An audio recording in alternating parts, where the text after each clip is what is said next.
He looks over and smiles as he holds her hand.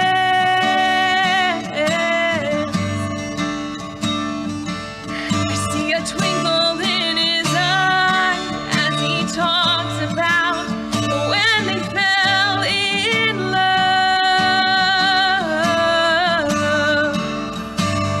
He said she didn't know it then, but I knew that she was the one.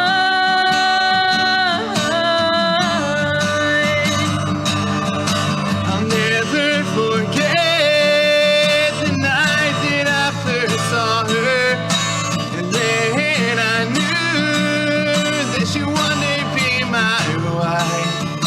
I'll never forget the day she changed and asked me for mine. No, thankful for this ride. Thankful for this ride.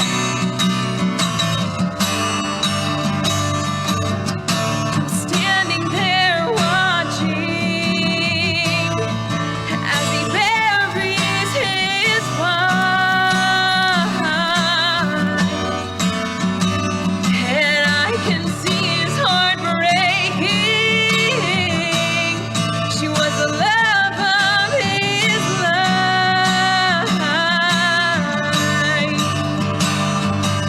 and later on we talked about times gone by.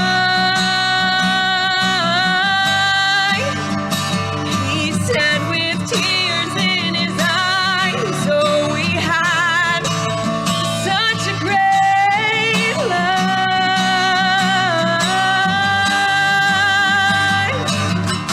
I'll never forget the first time I saw her, and knew then that she'd one day be my wife. I'll never forget the day she changed and asked me for mine. Though it's been a long, hard road, thankful for this ride. Thankful for this ride.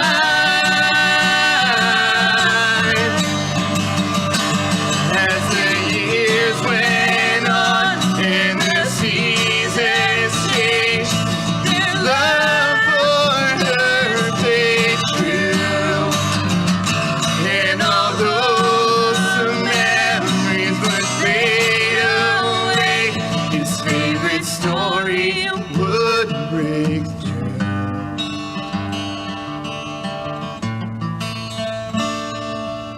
I'll never forget the first time I saw her, and I knew then that she'd one day be my wife. I'll never forget the day she changed her last mine.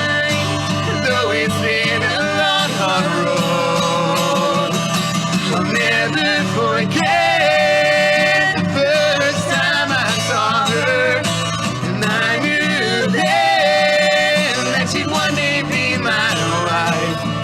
I'll never forget the day she changed her last name for mine. And though it's been a long, hard road, though it's been a long, hard road, though it's been a long, hard road, I'm thankful for this ride. Thankful for this ride. Thankful for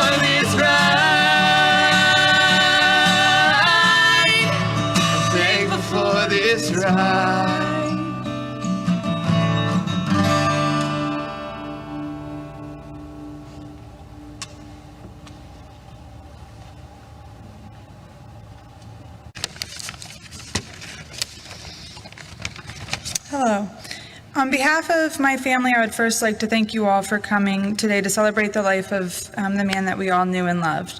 For those of you who don't know me, my name is Hannah Eberly, and I am Paul's second oldest granddaughter. As I sat down to prepare what I was going to say, I have to be honest that I had a really hard time gathering my thoughts. Regardless, I just kept circling back to carpentry. As I am sure that most of you know, my grandfather was an extremely skilled craftsman. I have many fond memories of the days that I was allowed to go into his beloved workshop to work on 4-H woodworking projects. That smell of fresh sawdust in the air and the sawdust lying on the floor from his last project.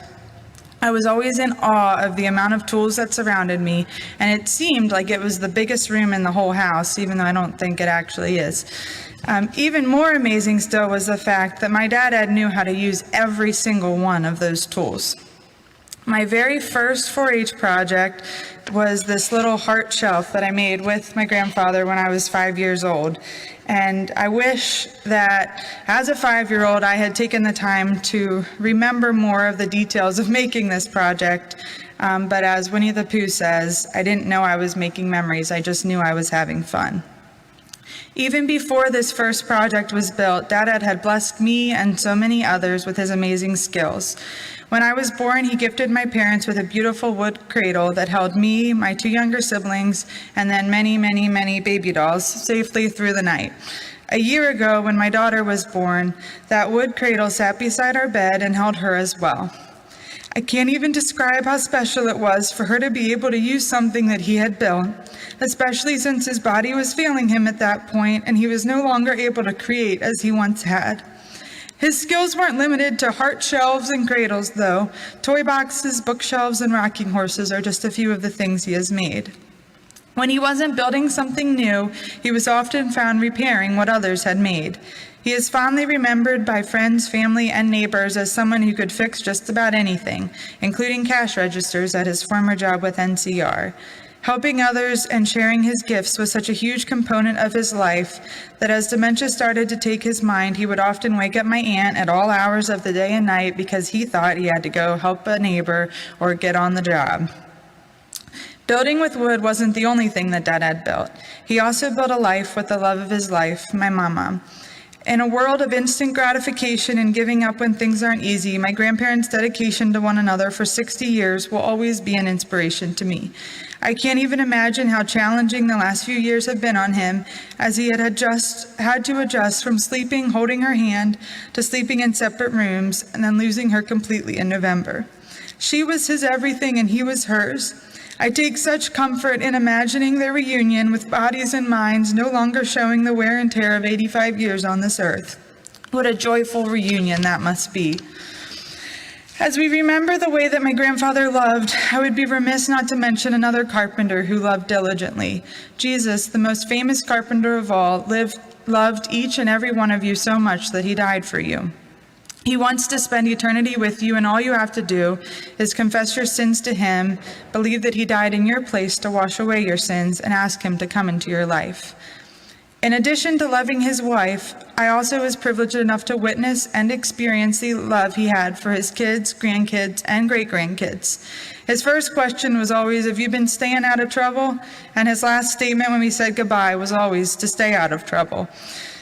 He shared my love for Hallmark movies and ice cream, especially Hoffman's. He also loved camping, watching thunderstorms on the front porch, music, Disney World, especially the It's a Small World boat ride. I'm not really sure why, but he really liked that. And 4th of July fireworks, just to name a few of the things. He also was a proud Coast Guard veteran who diligently served his country. I started out by saying that I had a hard time gathering what I was going to say today, and as I was writing this, I realized that's because my dad had lived and loved so well and did so many different things. I wanted to make sure that he was remembered in the best possible way. Dementia is such a cruel disease that takes away someone's memory and also overshadows the last memories that people have of their loved ones. Even though I am so grateful that my daughter was able to meet her great-grandfather, I am sad that she won't remember it outside of pictures.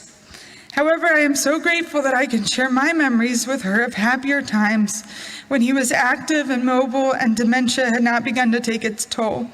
She can remember him as I remember him, a tall, strong man who could fix anything and was always willing to lend a hand. I love you, Dad. Stay out of trouble.